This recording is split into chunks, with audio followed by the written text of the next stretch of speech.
உங்கள் வீடு தேடி வரும் அரசு. உங்களுடன் ஸ்டாலின். ஆடி மாத முதல் கார்த்திகை ஒட்டி திருத்தணி முருகன் கோவிலில் அதிகாலை முதலே ஆயிரக்கணக்கான பக்தர்கள் குவிந்து சுவாமி தரிசனம் செய்து வருகிறார்கள்.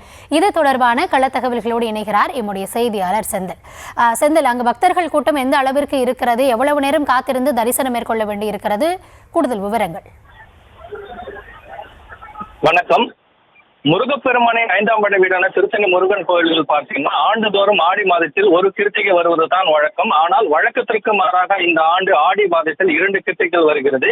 இந்த நிலையில் முதல் கிருத்திகை தினத்தை முன்னிட்டு ஆயிரக்கணக்கான பக்தர்கள் மலைக்கோவிலில் குவிந்து காவடிகள் சுமந்து அரோகர அரோகர என பக்தி முழக்கத்துடன் முருகப்பெருமானை தரிசனம் செய்து வருகின்றனர்.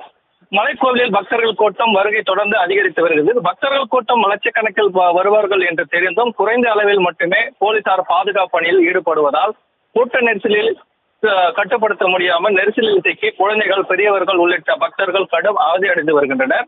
மேலும் விழாவின் முக்கிய விழாவான 2ஆம் கிருத்திகை அடுத்த மாதம் ஆகஸ்ட் 14ஆம் தேதி அஸ்வினியுடன் தொடங்கி 5 நாட்களுக்கு ஆடி கிருத்திகை தெப்ப திருவிழா நடைபெறவுள்ளது குறிப்பிடத்தக்கது.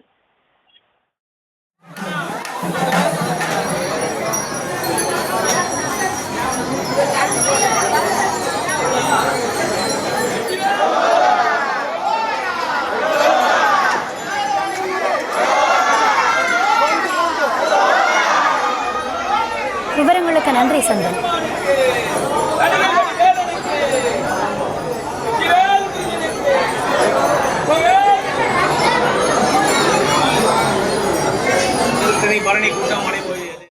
உங்கள் வீடு தேடி வரும் அரசு. உங்களுடன் ஸ்டாலின்.